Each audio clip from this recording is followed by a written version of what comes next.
आज पुनः आपके समक्ष प्रभु कृपा से उपस्थित हुआ हूँ। लाइव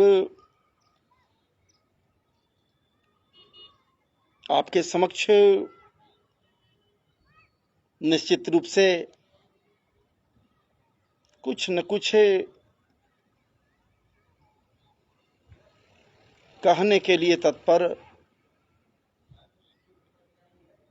होने के लिए इच्छुक हूँ।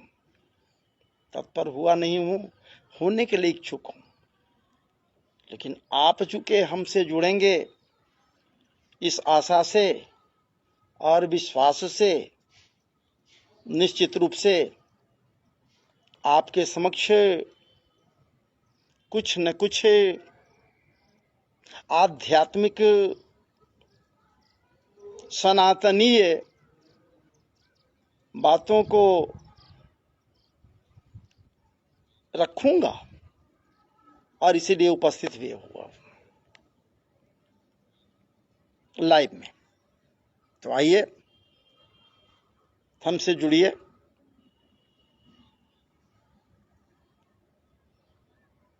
सबसे पहले आप समस्त मुझसे जुड़ने वाले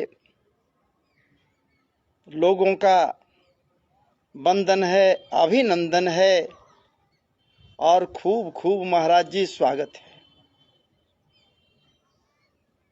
जुड़कर तो देखिए, कुछ श्रवण तो कीजिए, कुछ मनन तो कीजिए। जब तक सुनेंगे नहीं तो मनन कैसे करेंगे। मैं भी सुनने की चाहत को अपने हृदय में बलवती करते हुए, रखते हुए सुनता हूँ, मनन करता हूँ, फिर उसे कंसीव होने देता हूँ, फिर डिलीवर करता हूँ, आपके समक्ष डिलीवर करता हूँ।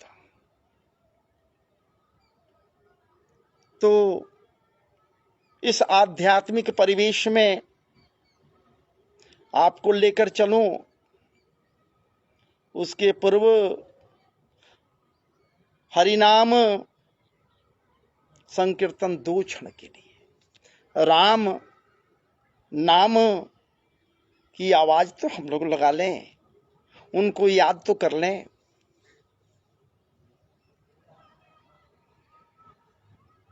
श्री राम जय जय राम, श्री राम जय जय राम, श्री राम जय जय राम, श्री राम जय जय राम, श्री कृष्ण जय कृष्ण, श्री कृष्ण जय जय कृष्ण, श्री कृष्ण जय जय कृष्ण, जय कृष्ण जय जय कृष्ण।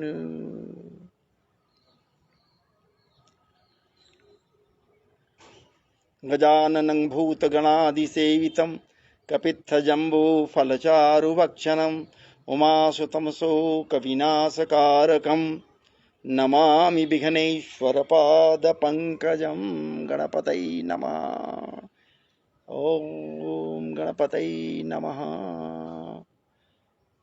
ओम शुक्लां ब्रह्म विशारचार परमां माद्यां जगद्व्यापिनीं वीणा पुस्तकधारणीं अभेदां जाड्यान्धकारापः हस्ते अस्फटिकमालिकां विदधतीं पद्मासने संस्थितां वन्दे तां परमेश्वरीं भगवतीं बुद्धेः प्रदां शारदां। माता महासरस्वत्यै नमः। गुरुर्ब्रह्मा गुरु विष्णु गुरुदेव महेश्वर, गुरु साक्षात परब्रह्म तस्मै श्री गुरु। गुरु कृपा से आज चलिए भगवान नाम संकीर्तन के बाद आपको लेकर चलूं भगवदीय वार्ताओं के तहत।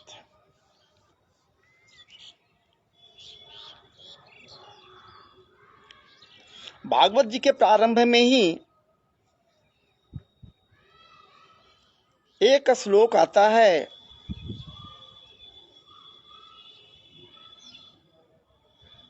बड़ी कृपा व्यास देव के द्वारा हुआ है और प्रारंभ करने के पूर्व ही एक परम पवित्र श्लोक को जन कल्याणार्थ रखी ने, और उस श्लोक को श्रवण किया जाए, मनन किया जाए, या फिर हृदय में उसे स्थान दिया जाए, तो निश्चित रूप से भगवदीय तत्वों को समझते हुए भगवत कृपा प्राप्त करने का मार्ग प्रशस्त कोई भी मानव कर सकता है। वो प्रारंभिक श्लोक है, सच्चिदानंद रूपाय सच्चिदानंद रूपाय विश्वोत्पत्त्यादिहेतवे तापत्रय विनाशाय श्रीकृष्णाय वयं नुमः। श्रीकृष्णाय वयं नुमः। इस श्लोक को श्रवण करने के बाद ये स्पष्ट होता है, या फिर ये लगता है कि भागवत जी श्रीमद् भागवत महापुराण में मात्र श्री कृष्ण के विषय में ही, उनके भगवदीय तत्वों के विषय में ही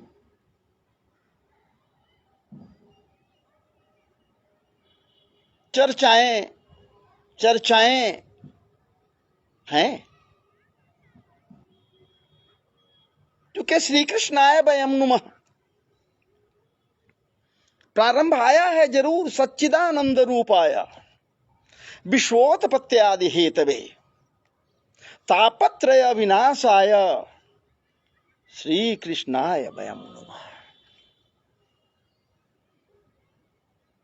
ये महसूस किया है, अनुभव किया है, या भक्तों के द्वारा ये अनुभव किया गया है, या फिर नारद जी के द्वारा व्यासदेव को अनुभव कराया गया है। अय मुनिवर, इस परम पवित्र महापुराण की रचना के पूर्व एक बार आपको मनन करना होगा, चिंतन करना होगा। सारे पुराणों की ओर आप एक बार दृष्टिपात कीजिए, जो आप लिखे हैं, आपके द्वारा रचित है। उनमें क्या है, क्या नहीं है। लेकिन एक बात इतना जरूर है कि अभी आप जिस पुराण के विषय में कुछ कहने जा रहे हैं, कुछ लिखने जा रहे हैं, वहां जो भी रखें, जो कुछ भी वहां रखें, तो हरि नाम चर्चा तो होना बहुत जरूरी है। और इस पुराण में ठाकुर जी के विषय में कुछ रखने का आप उपक्रम किया है, या कर सकते हैं, या करेंगे। और जब ठाकुर जी के विषय में, वासुदेव श्री कृष्ण के विषय में आप कहना चाहेंगे तो एक बात मैं कह दे रहा हूं। नारद जी उनको दिशा निर्देश देते हुए अनुभव कराते हैं कि ये अनुभव करते हुए कुछ भी उनके चरित्र के विषय में आप कुछ कहने का प्रयास कीजिएगा कि वो ब्रह्म है, वो ब्रह्म है, परमात्मा है, परम पवित्र है, परम रूपवान है, परम स्वरूपवान है, परम व्यापक है, अनंत है, अनंतानंत विभूषित है, वो संवरिया सरकार है, जिसे एक बार हृदय में धारण कर लिया जाए तो हृदय के अंदर के समस्त कलुषित भावनाएं कपूर की भांति काफूर हो जाते हैं। तो आपको ये समझना होगा, ध्यान देना होगा, लिखने के पूर्व, रचना के पूर्व, चाहे जिस भाषा में लिखिए, समाधि भाषा में लिखिए, चाहे जैसे लिखिए, जब रचना आप करेंगे तो एक बात आपको ये बात मन में बैठानी होगी को पर ब्रह्म परमात्मा है। यदि नमन करना होगा तो श्री कृष्णाय वयम नुमः।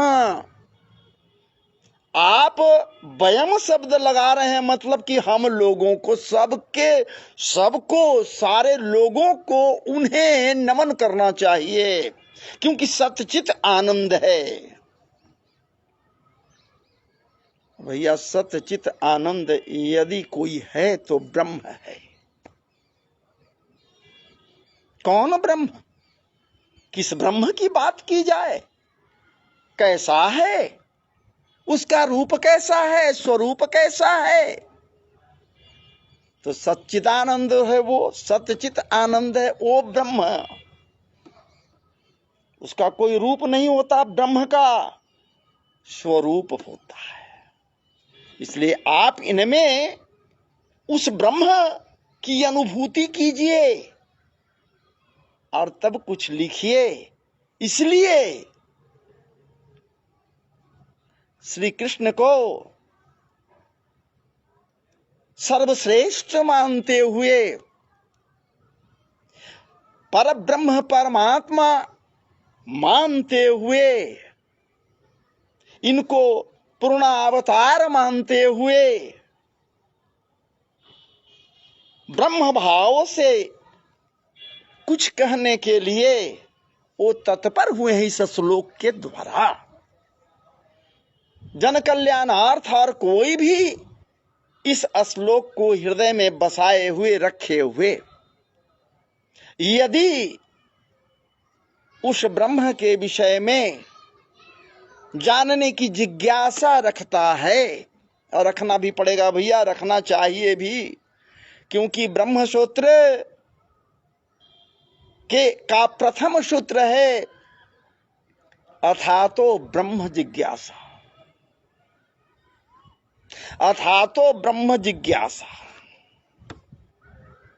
ये स्वयं ब्रह्म है, इसमें ब्रह्म है, ये बात नहीं यहां कर, ये स्वयं ब्रह्म है, पूर्णावतार है, ये ब्रह्म है, अवतरित हुआ है, रूप धारण करके अवतरित हुआ है, इसलिए दिखलाई पड़ रहा है, इसको हम लोग देख रहे हैं, सारे लोग देख रहे हैं, इसलिए इसको नमन कीजिए ना। और नहीं तो इसके स्वरूप की बात यदि उठ रही है तो वो दिखलाई नहीं पड़ता, वो तो ध्यान लगाने की बात है। और ये हमारे व्यासदेव ध्यान ही तो लगाए, समाधि में चले गए, और समाधि में जाने के बाद समाधि भाषा में भागवत जी की रचना ये किए। हालांकि ये तो नहीं अपने तूलिका से किए, बोलते गए। और गणेश जी विघ्न विनाशक, विघ्न नाशक, गणपति बप्पा मोरिया जिनको कहते हैं, बस उनके तूलिका से ये परम पवित्र महापुराण श्रीमद् भागवत की रचना हुई। यह ब्रह्म की बात उठ रही है, बड़ा इस पर थोड़ा सा हम लोग चर्चा करें। ब्रह्म है क्या? ब्रह्म चिन्मयता का प्रतीक है, चिन्मय है। कोई सामान्य चिन्मयता इसके अंदर नहीं है, मामूली चिन्मय नहीं है, स्वराट है, सर्वसामर्थ्य है, सर्वरीश्वर है, सर्वेश्वर है, सर्व स्वरूपवान है, सर्वरूपवान है, सर्वसामर्थ्य है और सर्वात्मा है, सर्वांतर्यामी है, अंतर्यामी है। ओ ब्रह्म कोई सामान्य नहीं है, चिन्मय है। ब्रह्म चिन्मय है और वो ब्रह्म यदि यहाँ है इनके अंदर में या इनमें या स्वयं ये ब्रह्म है तो ये चिन्मय है। तब तो महाराज जी चिन्मयता को धारण किए हुए, चिन्मय स्वरूप को धारण किए हुए, चिन्मय रूप में प्रत्येक जीवात्माओं में ये समाहित हैं, सम्मिलित हैं, संयुक्त हैं, संपूरित हैं, सम्मिलित हैं, समतुल्य हैं। समतुल्यता को धारण करते हुए समत्व भाव बनाए हुए हैं। ये समदर्शी हैं, कोई सामान्य बात नहीं है। वेदों के द्वारा नेति कही गई है, वेदों के द्वारा बार बार कही जा रही है, समत्व भाव उच्चते। सारे वेद एक स्वर से कह रहे हैं कि यही चिन्मय है, ये परमात्मा ही चिन्मय है। भैया चिन्मय का मतलब सर्वगुण संपन्न, सर्वविद्वता संपन्न, संपूरित, सर्वसामर्थ्य, सर्वगुणवान आदि आदि यदि कुछ कही जाए तो वही तो वो ब्रह्म है। आप में भी है महाराज जी, हम में भी वही ब्रह्म है। वो प्रत्येक कण कणिकाओं में है। वो रमण बिहारी है, रमण करते रहता है। अणु परमाणुओं में वही ब्रह्म है। समस्त के समस्त जीव जीवात्माओं में वही ब्रह्म है। समस्त कण कणिकाओं में वही ब्रह्म है। समस्त पुष्पादि, वृक्षादि, प्रस्तरादि, प्रस्तरखंडादि या फिर जो कुछ भी भौतिक वस्तुएं दिखलाई पड़ रही हैं, उसका भी यदि अस्तित्व है तो उसी ब्रह्म के कारण। इसका मतलब हुआ कि वो ब्रह्म वहां भी है, उसमें भी रमण कर रहा है। जड़ चेतन अंडज उद्भिज तुरायु जो कुछ भी है, सब में वही ब्रह्म बस चिन्मयता को धारण किए हुए वो चिन्मय है। महाराज जी वो ब्रह्म एक है, वो एक है, अनेक है नहीं, लेकिन आवश्यकता पड़ने पर एक से अनेक हो जाता है। वो विराट है, शाश्वत है, वो ब्रह्म समदर्शी है। महाराज जी सर्वगुण संपन्न है वो ब्रह्म। अरे कृष्ण तो सामान्य रूप में कुरुक्षेत्र के मैदान में दुई भुजत्व को धारण किए हुए पार्थ के समक्ष है। महाराज जी क्या पार्थ नहीं समझ रहा है? पार्थ जान रहा है कि ये मेरा मित्र है, ये कृष्ण मेरा मित्र है, लेकिन वो ये नहीं जान रहा है कि ब्रह्म है। ब्रह्म तत्व का ज्ञान या फिर बोध अर्जुन को है नहीं। बस गीता के द्वारा महाराज जी भगवान अपने श्री मुख से अर्जुन को उसी भगवदीय तत्वों का बोध कराए। गीता के द्वारा, गीता के उपदेश के द्वारा, परम पवित्र उपदेश के द्वारा। क्या बात है, भगवदीय तत्व का बोध कराए। और वही नहीं महाराज जी, वो अपने अंदर के ब्रह्म जो है या जो ब्रह्म उनके पास है, वह स्वयं जो ब्रह्म है, अपने ब्रह्मत्व को महाराज जी साक्षात रूप धारण किए हुए विराट रूप में अर्जुन को दिखलाए। बाकी तो द्विभुजत तो हैं धारण किए हुए महाराज जी। अर्जुन तो वहां सीधे पूछ लिया है, वहां पर न भयभीत जब हुआ है कि आप कौन हो, आप कौन हो। क्या अर्जुन नहीं जान रहा है कि ये कृष्ण है सामने, ये माधव है? ये नहीं जान रहे हैं कि ये कौन है जो सामने है, स्कंदन पर बैठे हुए हैं? अभी हमें इतना इतना सब कुछ सुना रहे थे, बतला रहे थे, उपदेश अमृत का पान करा रहे थे। नहीं जान रहा है, फिर ये क्यों पूछ रहा है कि आप कौन हो, आप हैं कौन? इनकी अरे भैया ब्रह्म को देखने के लिए दिव्य दृष्टि चाहिए। अर्जुन, ब्रह्म को मैं दिखला रहा हूं, तुझे दिव्य दृष्टि दे रहा हूं, अर्थात परमात्मा को दिखला रहा हूं जो रूप धारण कर विराट रूप में तेरे समक्ष आ रहा है, यह आएगा। बाकी वो विराट रूप है जरूर, लेकिन विराट स्वरूप है, इसलिए तो समदर्शी है, समत्व है। सामान्य बात नहीं है, कहां नहीं है। हर क्षेत्र में, हर जगह वो उपस्थित है ब्रह्म। तब तो लोग कहता है महाराज जी, ये हमारे ब्रह्म, ये हमारे ब्रह्म, ये हमारे ब्रह्म, ये हमारे ब्रह्म। माताएं मैया कहती है वो हमारे ब्रह्म, और बहनें भी कहती हैं हमारे ब्रह्म।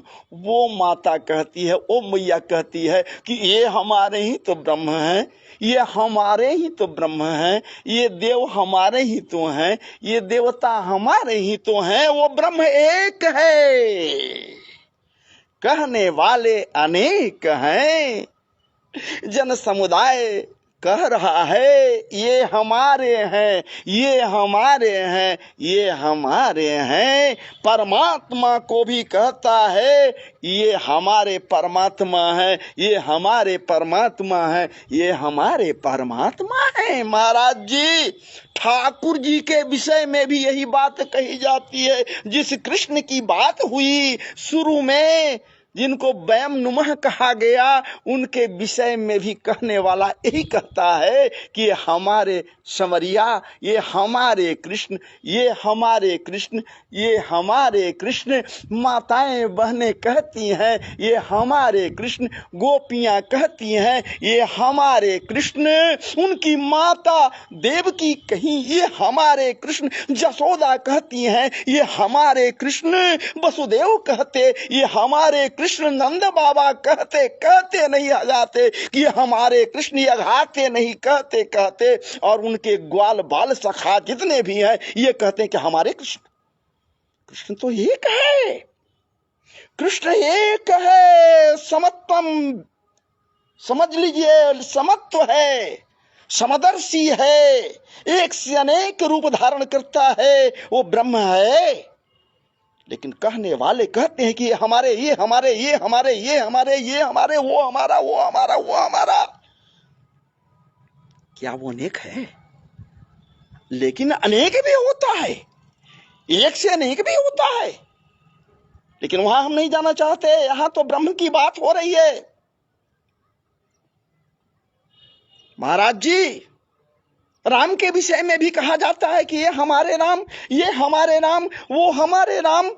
अजी महाराज जी, सबरी कहती है कि हमारे राम, निषाद कहता है कि हमारे राम। दशरथ कहते हैं कि मेरे राम, लक्ष्मण कहते हैं कि मेरे राम, भरत कहते हैं कि मैं उनके भाई हूं, वो मेरे राम। अयोध्या के समस्त जनमानस ये कहता है ये मेरे राम। कौशल्या कहती है कि ये मेरे राम। समस्त रानियां कहती हैं कि मेरे राम। यहां तक कि महाराज जी वशिष्ठ गुरु हैं, वशिष्ठ कहते हैं कि ये मेरे राम, तुम्हारे नहीं, ये मेरे राम। और विश्वामित्र कहते हैं कि नहीं भैया, किसी के राम नहीं, ये तो मेरे राम हैं।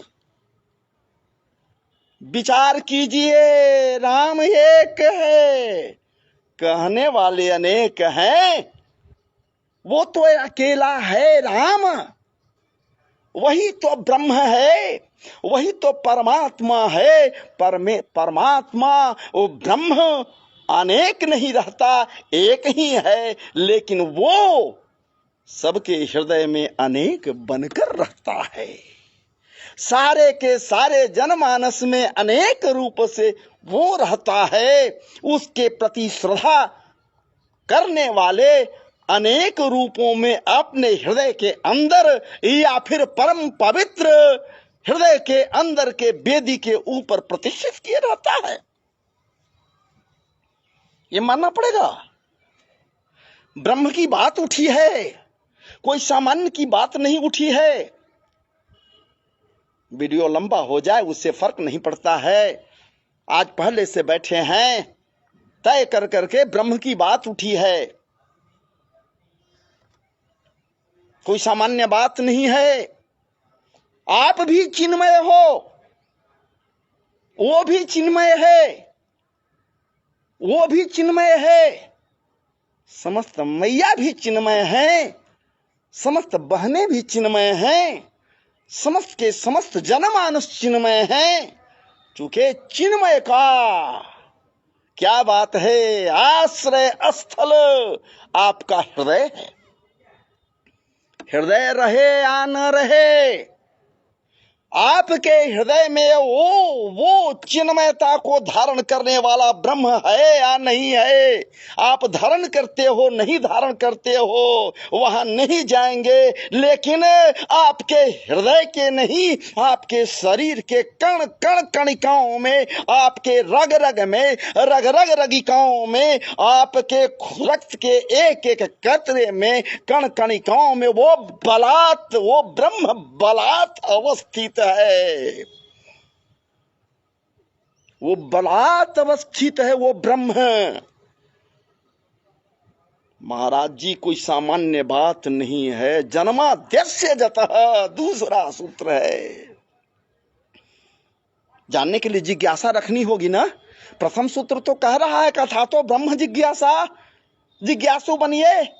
जब तक किसी चीज के लिए जिज्ञासु नहीं बनिएगा, जानने की प्रवृत्ति नहीं होगी, समझने की प्रवृत्ति नहीं होगी, याद करने की प्रवृत्ति नहीं होगी, भूल जाने की प्रवृत्ति को त्याग देना होगा। उत्तमोत्तम प्रवृत्ति होगी तभी तो उत्तमोत्तम गति होगी। और जब उत्तम प्रवृत्ति हो जाएगा, जिज्ञासु बन जाएंगे, तो क्या बात है, उस ब्रह्म को जानेंगे। ऐसे कैसे? वो ब्रह्म सामान्य नहीं है। कौन ब्रह्म है? कैसा ब्रह्म है भैया? जन्माद्यस्य जतः, दूसरा सूत्र है जन्माद्यस्य जतः, जो जन्मादि दोषों का कारण है। जन्म, पोषण, लय, संहार। महाराज जी ये सारा का सारा दूसरा ब्रह्म सूत्र इशारा कर रहा है, यही तो है उस ब्रह्म में। वो ब्रह्म ऐसा ही तो है, उसी के ही कटाक्ष से, उसी के ही कृपा से कोई जन्म लेता है, उसी के ही कृपा से सृष्टि का विन्यास होता है। जब कल्प के अंत में समाप्त होता है, वो भी उसी के कृपा से। कल्प के बाद दूसरे बार फिर पुनः सृष्टि का निर्माण होता है, तो उसी के कृपा से। और जब उसी के कृपा से महाराज जी सारा कुछ होता है, जन्म भी होना है, पोषण भी होना है, और संहार भी होना है। सोच लीजिए, ब्रह्मा के रूप में, ब्रह्मा के अंदर वही ब्रह्म है, ब्रह्मत्व को धारण करते हुए सृष्टि के रचना में लगता है वो, उसके कृपा से। और पोषण विष्णु के रूप में करने वाले और कोई थोड़े हैं, वही हैं जो विष्णु रूप में सबको पोषित करते हैं, सारे के सारे। क्या बात है, जड़ चेतन अंडज उद्भिज तुरीय वर्ण, जो कुछ भी है वो सबका पोषण महाराज जी, अस्तित्व जो है वो उसी विष्णु के द्वारा अस्तित्व की रक्षा होती है, पोषण होता है। और उसी ब्रह्म के कृपा कटाक्ष से रुद्र रूप में रुद्र प्रकट होते हैं, नहीं बल्कि रुद्र संहार करते हैं। हालांकि रुद्र संहारक है नहीं भैया, लेकिन आप अपने कर्म के मुताबिक, कर्मों के अनुसार आपका संहार होता है, आपका नाश होता है, आपका विनाश होता है, आपका अस्तित्व समाप्त हो जाता है, आप अस्तित्व हो जातहीन हो जाते हैं जब अकर्मण्य हो जाते हैं। आपकी कर्मण्यता जब समाप्त हो जाती है तो निश्चित रूप से अंत हो जाता है महाराज जी, कोई सामान्य बात नहीं है।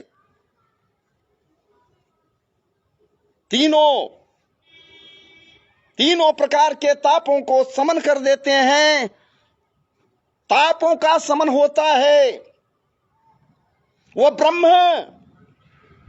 वो परमात्मा भी दुख को नहीं समाप्त कर सकता, चूंकि उसी के इच्छा से ये दुख का भी तो निर्माण हुआ है, तो किसी के अस्तित्व को कैसे समाप्त कर देगा। हाँ, उसकी कृपा यदि हो जाए तो दुख जनित ताप का समन होगा। उसके कृपा रूपी कवच से आप अनुभव नहीं करोगे दुख का, हम अनुभव नहीं करेंगे, लेकिन दुख समाप्त नहीं होगा। ये दुखालयम है, शाश्वतालयम है। और सबसे बड़ी बात यहां पर ब्रह्म की बात है महाराज जी।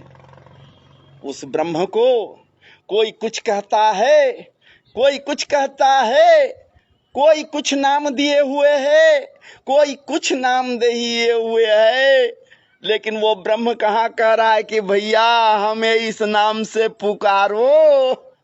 आप अपने अनुभव के द्वारा उसे जिस नाम से पुकारना चाहो, उसके मन में खीज नहीं है। वो तो खीज हमारे और आपके बीच में अंदर में है कि कोई किसी तरह से यदि पुकारता है तो खीज जाते हैं हम लोग, बाकी वहां किसी प्रकार का कोई खीज तो नहीं है। इसीलिए तो क्या बात है, ये प्रबुद्ध लोग कहिन क्या कहिन,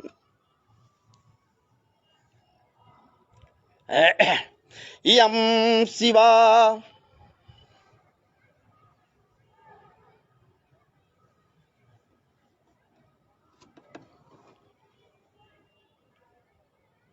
यहां पर आया है, एक श्लोक है,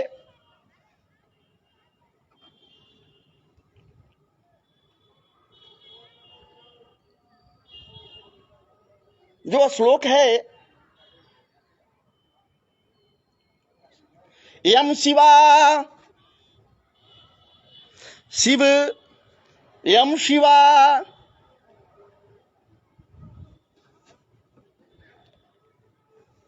यम शिवा समुपासते, समझिए थोड़ा सा, यम शिवा समुपासते,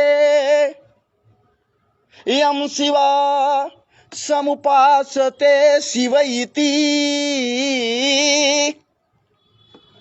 यम शिवा समुपासते शिव इति ब्रह्मेति वेदान्ति नौ। यम शिवा स्पष्ट यहां पर आ गया है, समुपासते शिव इति ब्रह्मेति वेदान्ति नो। बौद्ध बुद्ध प्रमाण बौद्ध बुद्ध इति प्रमाण पठव करते नैयायिका करते नैयायिका अरहं नित्यति जैन शासन रतो अरहं नित्यति जैन शासन रतो कर्मेति मीमांसका। स्पष्ट कह रहे हैं यहां पर, अरहं नित्यति जैन शासन रतो कर्मेति मीमांसका। कुल मिलाकर इस श्लोक के द्वारा ये बात कही जा रही है कि वो चिन्मय तो सिर्फ एक है, वो परमात्मा, वो ब्रह्म एक है, लेकिन विश्वास करने वाले, मानने वाले, समझने वाले, अपने को विद्वता के प्रखर चोटी पर महसूस करने वाले विद्वत जन अपने अनुभव के आधार पर उसे सब कुछ कहते हैं। क्या कहते हैं भैया? शैव जिसे शिव कहता है, शैव जिसे शिव कहता है, शिव को मानने वाला, शिव की आराधना करने वाला, वो शैव है। और वो शैव इस ब्रह्म को, इस परमात्मा को शिव कहता है। अर्थात शिव परमात्मा है, परमात्मा का ही एक रूप शिव है, चूंकि मानने वाले इस मान रहे हैं।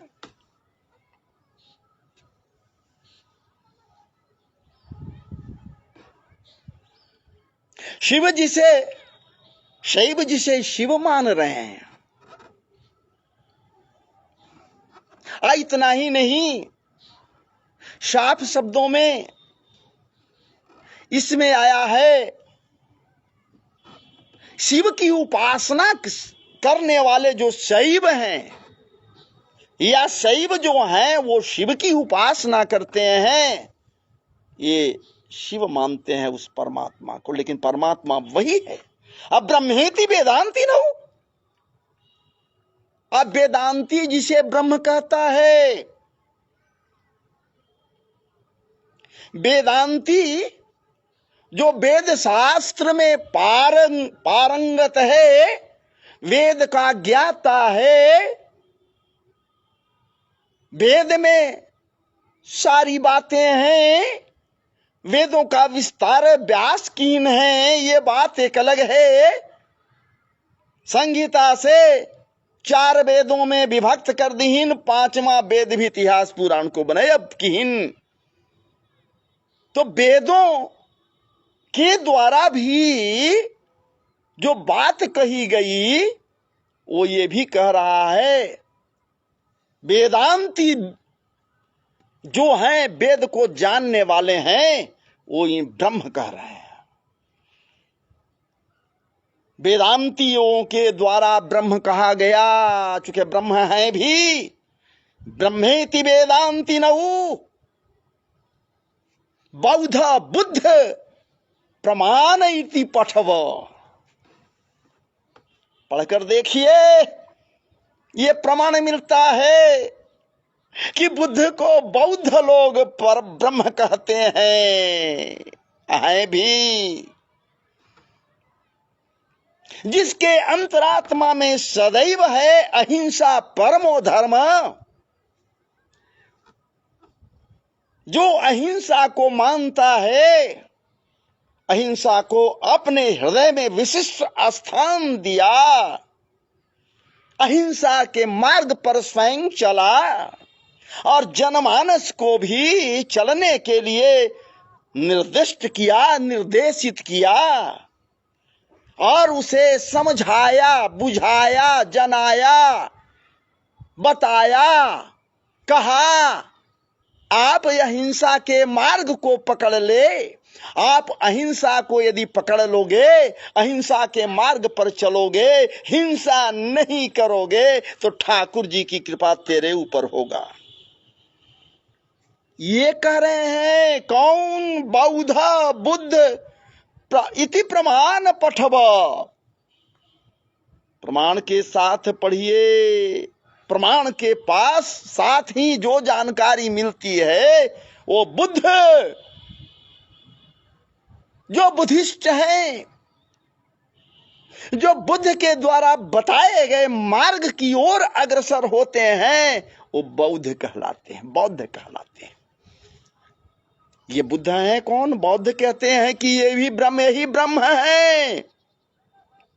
उनका कहना है कि ब्रह्म और कोई नहीं, यही ब्रह्म है। बौद्ध बुद्ध इति प्रमाण पठव करतेति नैयायिका, करतेति नैयायिका।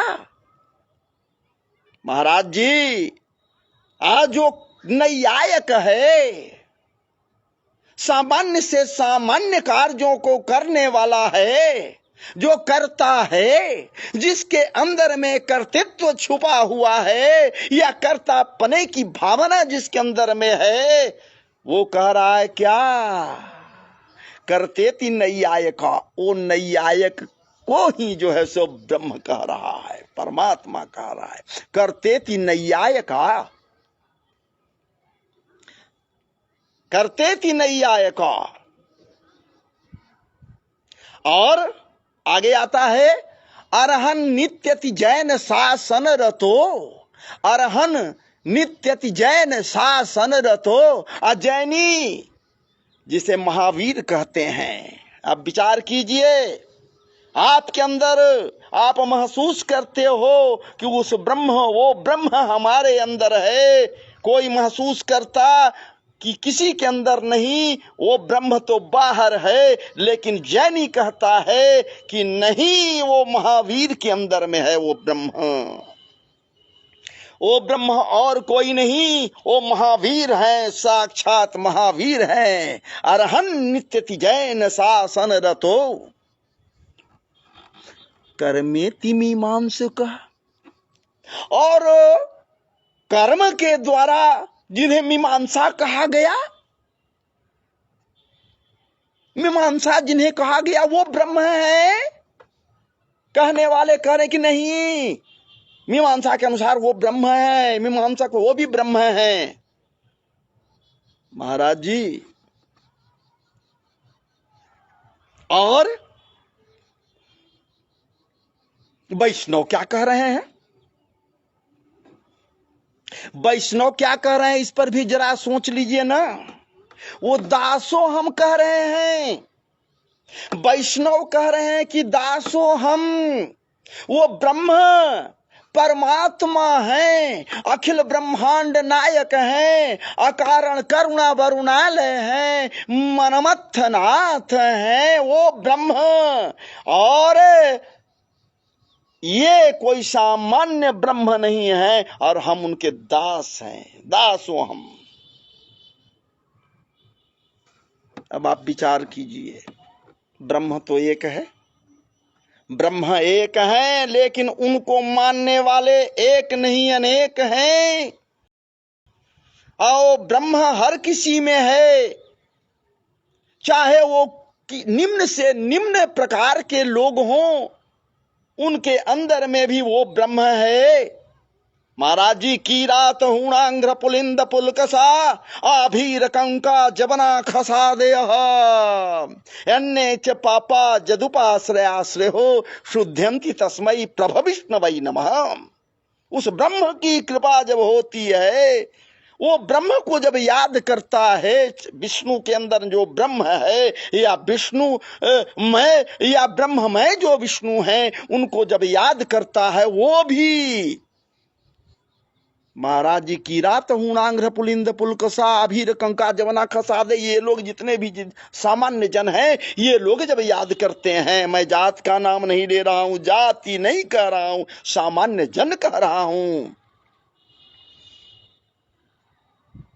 ये लोग भी पवित्र हो जाते हैं, कृतार्थ हो जाते हैं, भगवत कृपा में ये डूब जाते हैं, भगवत कृपाम बुद्धि का पान करते हैं, भगवत कृपाम बुद्धि का गोता में गोता लगाते हैं, दयाम बुद्धि में निमज्जित होते हैं। और वो जब ठाकुर जी की कृपा होती है तो क्या बात है, रससार सिद्ध भगवदीय वार्ता का परम पवित्र रस पान करने को मिलता। नहीं तो क्या औकात, क्या मजाल महाराज जी कि जो ठाकुर जी के विषय में, ब्रह्म के विषय में, परमात्मा के विषय में कुछ चर्चा भी कर सके।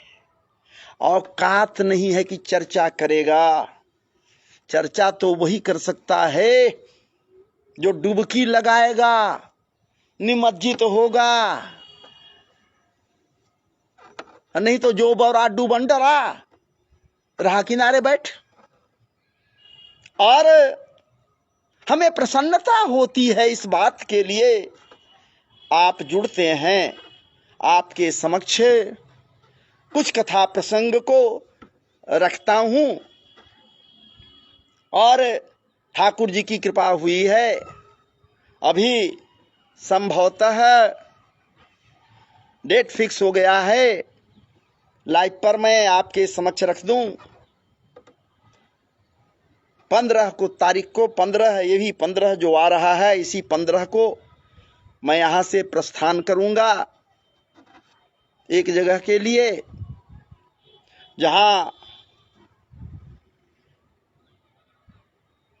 परम पवित्र महापुराण भागवत महापुराण की कथा करनी है।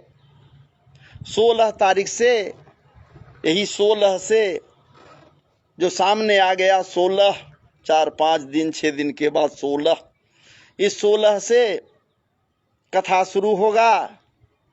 और ये स्थान है जिस गांव का नाम है झखरी। वहां से बुलाहट आया है, बातें हो गई हैं, फिक्स हो गया है। 15 को मैं यहां से प्रस्थान करूंगा झखरी के लिए। और जब कथा चलेगा, पारायण होगा, जो मेरा नियम है उसके अनुसार पारायण होगा। और कथा भी मैं स्वयं ही करूंगा संध्या काल में, हिंदी सत्र में। कोशिश करूंगा लाइव आ जाऊं, आपके लिए भी मैं उसे परोसूं।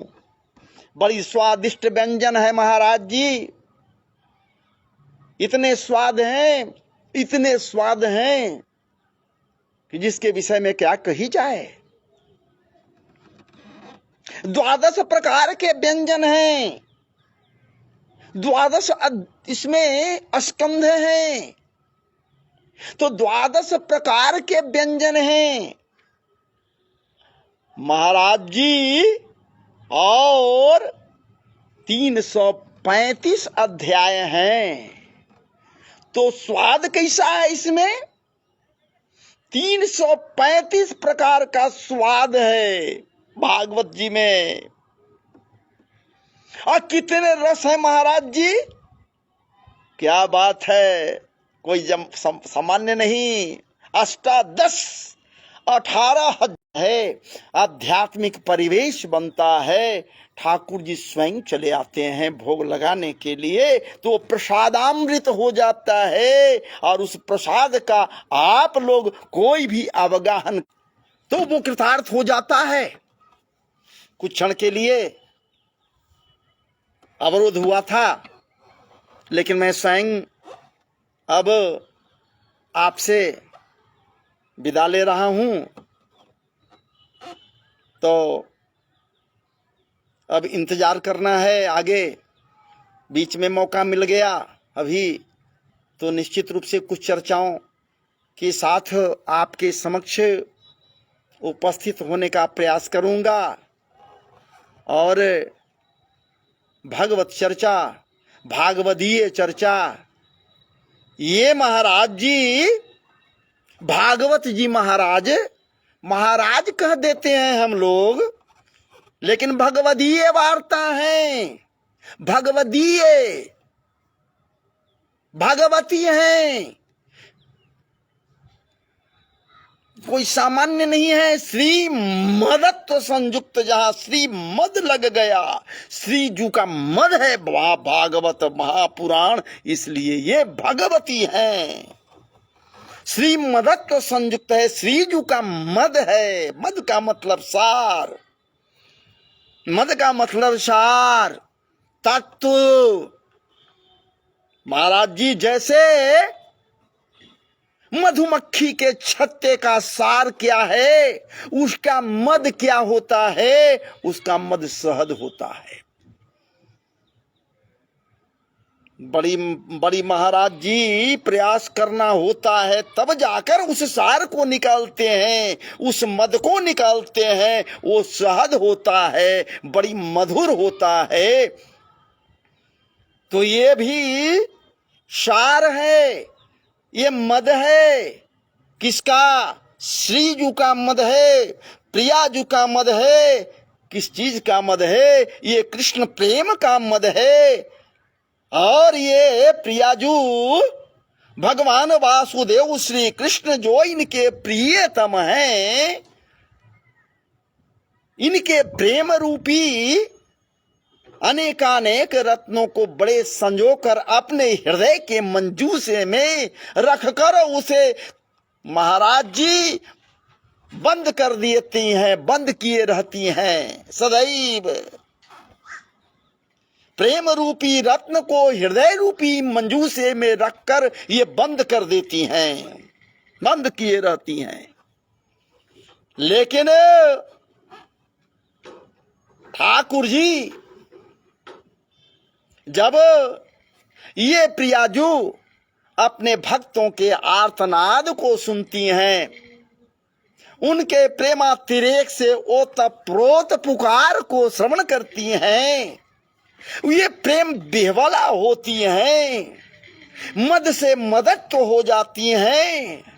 जब श्री मदत्व को धारण करती हैं श्रीजू, धन संपत्ति नहीं, वो धन नहीं महाराज जी, कृष्ण प्रेम रूपी रत्न जो हृदय रूपी मंजूसे में रखकर बंद किए हुए हैं, तब कहाँ जाती हैं? अपने हृदय के ऊंचे अट्टालिका पर बैठ जाती हैं। एक सेठानी की भांति, जिस सेठ के द्वारा समस्त रत्नों को सेठ दे दिया सेठानी को, और उसके विरह में सेठानी पागल हो गई, और वो जब उन रत्नों को निकाल ली अपने खजाने से और महाराज जी फेंकने लगी, सारे रत्नों को फेंक दी। वैसे गरीबों में, वैसे लोगों में जो बिल्कुल नाचीज थे, और वहां जय जयकार होने लगा। बस उसी प्रकार से ये प्रियाजू अपने हृदय के ऊंची अट्टालिका पर बैठकर जब हृदय रूपी ही मंजूसे को खोलती हैं, कृष्ण प्रेम रूपी, भगवत प्रेम रूपी, ठाकुर प्रेम रूपी, प्रियतम प्रेम रूपी रत्नों को खोलकर महाराज जी रत्न रूपी ये प्रेम रूपी रत्नों को निकाल कर नीचे फेंकती हैं अपने भक्तों की ओर। खूब फेंकते जाती हैं। ये कृपा रूपी हीरे जवाहरात जब फेंकती हैं तो महाराज जी यही भागवत भगवान जो हैं, तो ये रत्न के रूप में जनमानस की ओर पहुंच गए। यही भागवत जी तो हैं, कोई और रत्न थोड़े। इसीलिए वैष्णवों का ये परम पवित्र रत्न है, परम पवित्र धन है वैष्णवों का। वैष्णव नहीं थे इसलिए तो सुखदेव जी महाराज देवताओं को भी नहीं दे सके। देवताओं के लिए भी ये भागवत कथा दुर्लभ है। तो चलिए अब मैं आपसे विराम ले रहा हूं, आदेश ले रहा हूं। अब मुझे आदेश दीजिए। अब पुनः मैं आपके समक्ष उपस्थित हो सकूं, इसी कामना के साथ आपके समक्ष राधे राधे, जय जय श्री राधे, जय जय श्री राधे, जय जय श्री राधे। आपको नमन है, वंदन है, अभिनंदन है महाराज जी। जय जय श्री राधे, वृंदावन बिहारी लाल की जय। अब मैं फिनिश कर रहा हूँ।